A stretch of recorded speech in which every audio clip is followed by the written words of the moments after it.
Ahoy the mates, it's Rothroyce again. Welcome to my special episode on most difficult enemy encounters in Hollow Knight Silksong.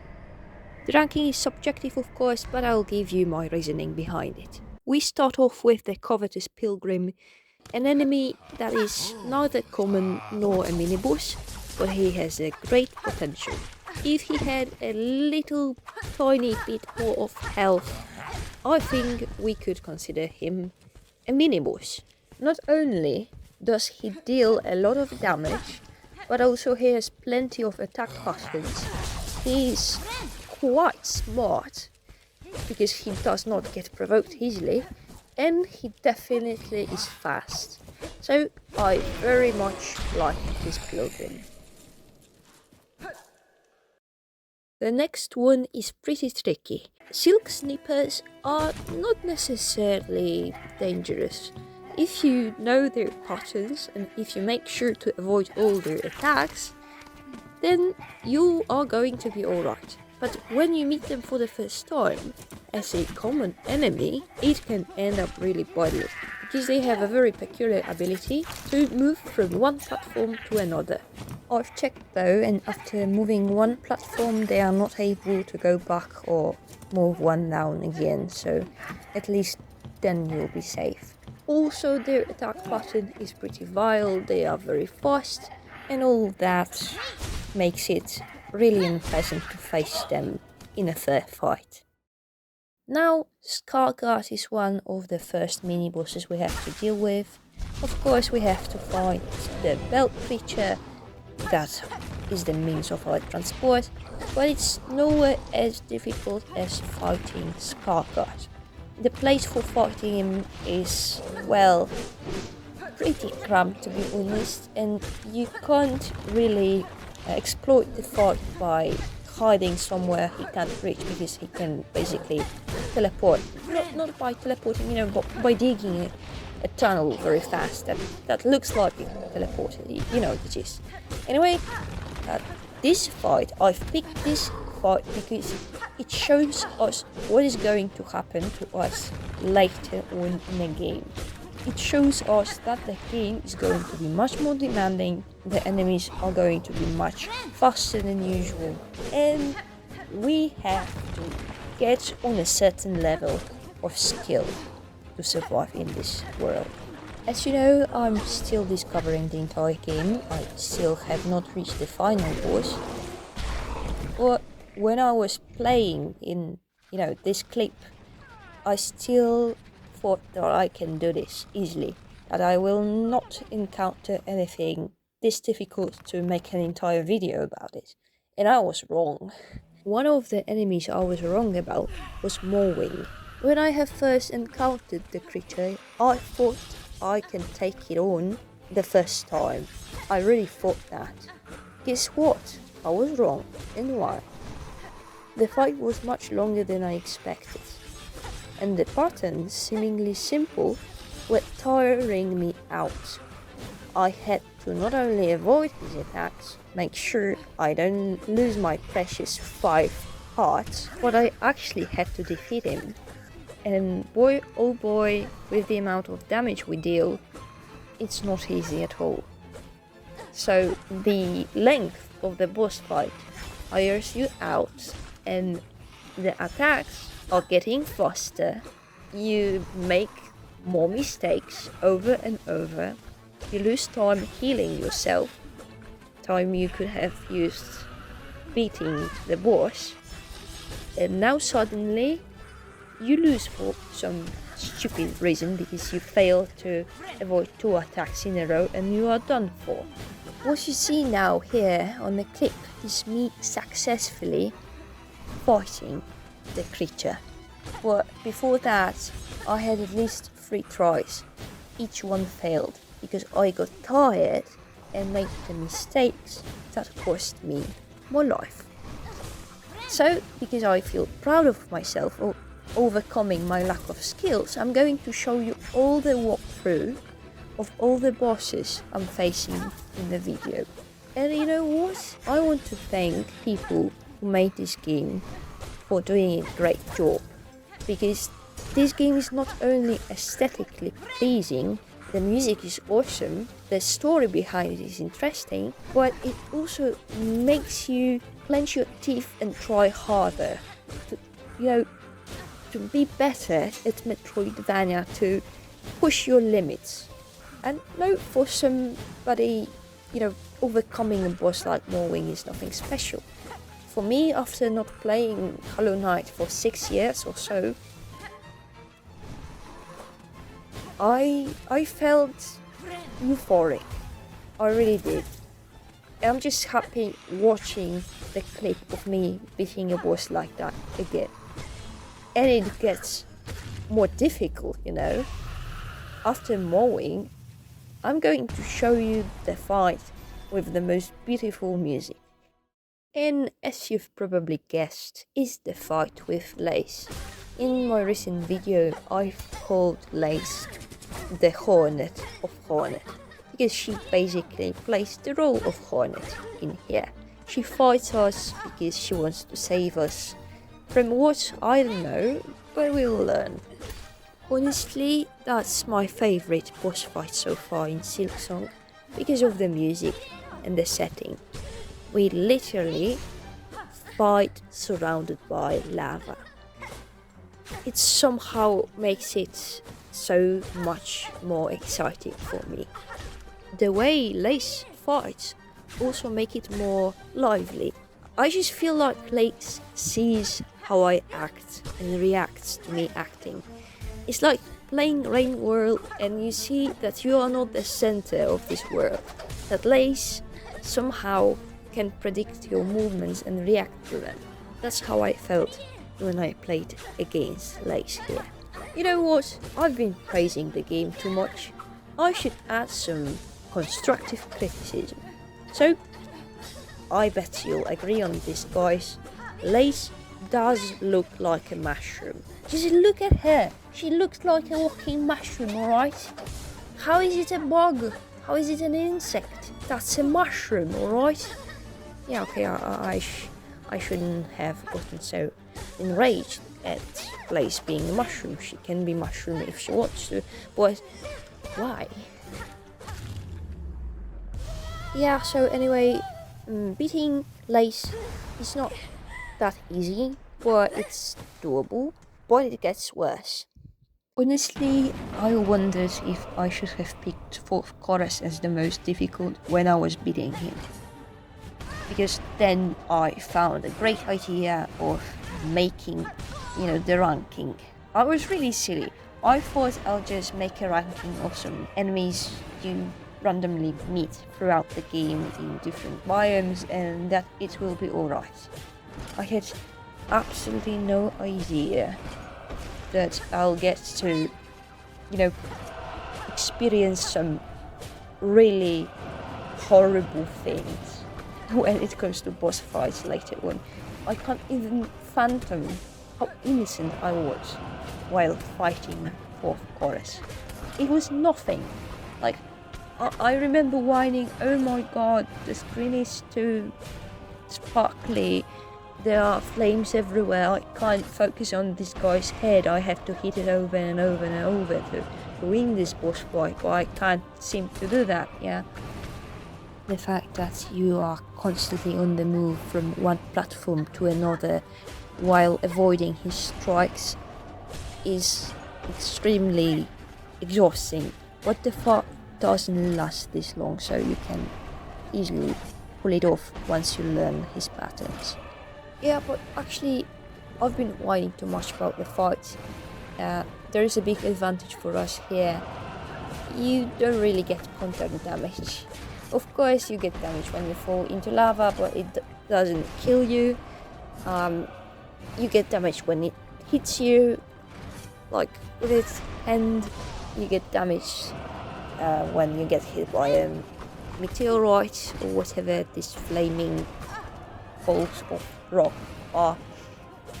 But you don't get contact damage from the boss itself. And yeah, that's great. That's really awesome. That's what usually kills me when I go sightseeing throughout the Silksong or Hollow Knight map.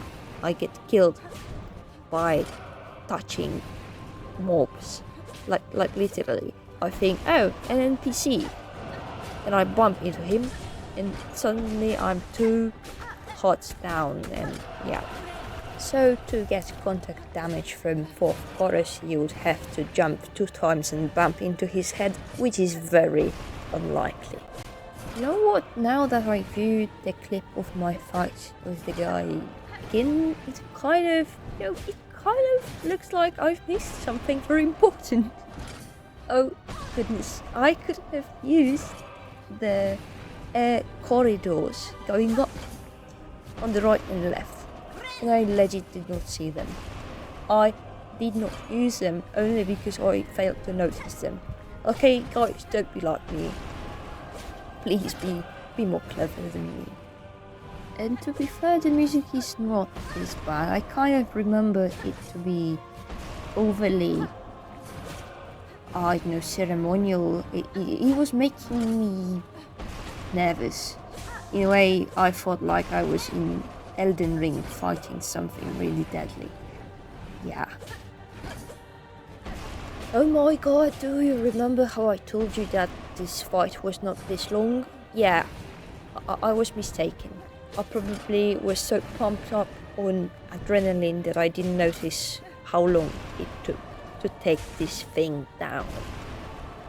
Hey, from the boss point of view, I must be a very annoying cockroach. Or it's even worse, it's like this mosquito that you hear when you've already gotten ready to go to bed, and you can hear it buzzing somewhere, but you can't possibly reach it and kill it. That's probably how he sees me. Yeah, seeing the 4th guardian or whatever it is going down is, I think, the most satisfying part of this boss fight. But no matter how much I hated on the previous fight, it was nothing compared to the crows. So, about the crows. Their ability are nothing special.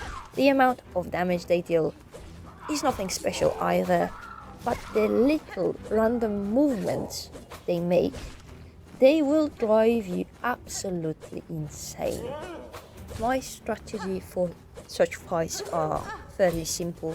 So I try to foresee where the mob is going to move and catch them before they catch me. So I'm jumping a lot. And I have never fought against an opponent who jumps more than me. And the crows do that. They just randomly move to the right, to the left, to the right, to the right, to the left, to the left.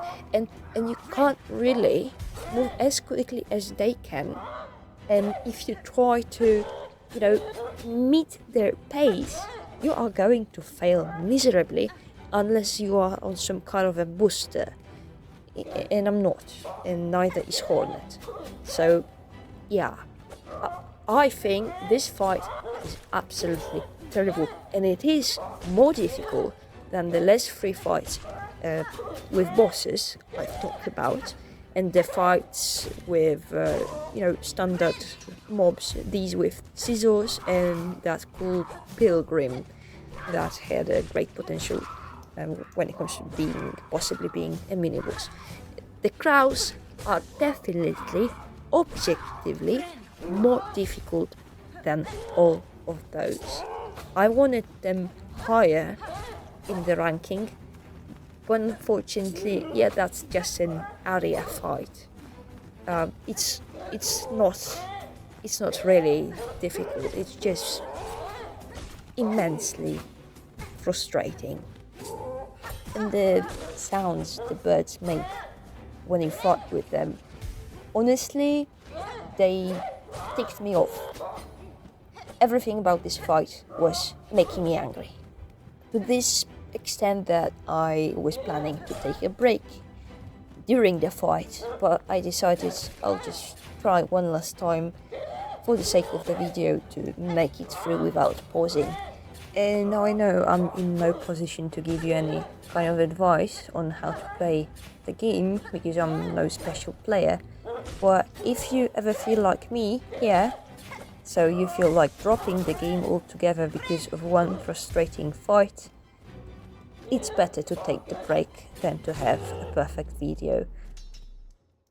While fighting Kraus definitely made me want to rage quit, fighting Sister Splinter made me doubt if I'm capable of finishing the game at all. So it was definitely more difficult of a encounter than the previous one, because it wasn't simply me not thinking the fight is fair or it's well made. No, I was thinking that I'm absolutely not capable of keeping up with this enemy. It was that difficult for me. Just look at her.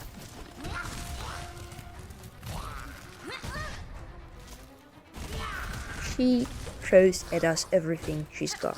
So obviously we have contact damage, we have minions, we have area restriction, we don't have much time for healing, everything is going too fast, way too fast to keep up with it.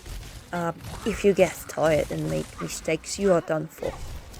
Really, she gets you once, you are done for. I enjoyed this fight. Maybe not that I enjoyed losing this fight, but after I finally beaten this boss, I was really happy. Well, honestly, I was very close to looking up some exploits on this.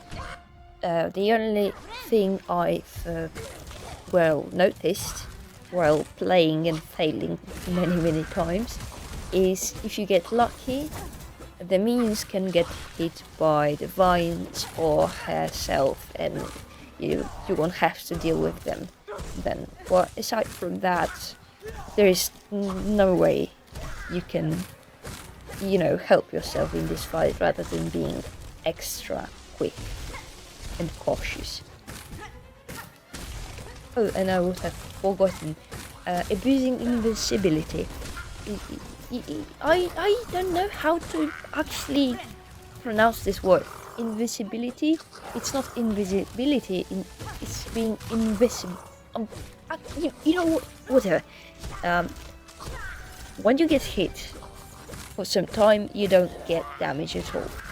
So abuse that as much as possibly you are able to during this fight. You are going to need that. Oh, and I should probably mention, I have a charm on that gives me more soul when I get hit, and it's also a very useful item for this particular boss fight. So make sure you have something similar, because you got to have it. I know there are also some charms that can, save you from damage when you are healing yourself. It can also be a good idea to have that on. Well, I don't know if you are able to have both of that. Anyway, make sure that you are ready for this mentally, because it's going to leave a scar. You know what, even watching it was so intense I needed a break. But I can't stop now because we have something much worse coming. You know what, there is a funny thing about me. I have a terrible intuition. Sometimes I see a boss and I'm like, it's easy, I'm going to make it.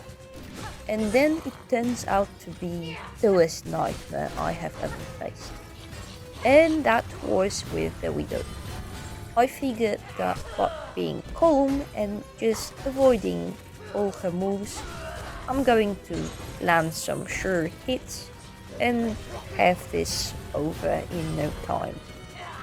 Thing is, some bosses have two phases, and this one had definitely one of the worst. Widow's attack patterns are remarkable. She doesn't have minions, and I am really glad she does not. Because all the things she throws at you are more than enough to get you killed. What truly kills you inside is thinking that you have her all figured out And you can do it, you know. This boss fight is nothing. And then comes the phase 2. And suddenly, you don't know what you're doing anymore. You don't know why you are playing this game. You don't know why you like Hollow Knight or Metroidvanias at all. You just want it to end. I can only thank the creators of Silksong that they didn't think of giving her the ability to heal. Because that would make me very unhappy. I wanted to say something more stern, but you can guess the meaning behind my euphemism. She really is OP enough. Why do I think she's OP? Because you literally have to avoid everything she throws your way. You can't get caught like I just got caught a second ago. You can't, because that takes your precious time you could spend hitting her, and you have to spend healing yourself. You want to have this fight over quickly before you get too exhausted, because every try at this boss makes you less likely to have her defeated. And unfortunately, she's one of these bosses in the game you have to defeat. But if you've already played Silksong, you know who the true villain of the game is. Yes, it's the bouncy things. They are truly nightmarish. I mean, it looks very cool when you bounce off them, but when you are low at health and you have to, make absolutely sure you are going to bounce off them and not fall into the void or into lava or into spikes, it becomes an issue. What is even more of an issue, you can't avoid them. Anyway, I think that's it for today. I have still to finish the game and I have plenty of material on it. So if you are interested in the game and if you want me to make more videos on it, leave a comment, leave a like and subscribe. Thank you so much for watching. Cheers, Radfries.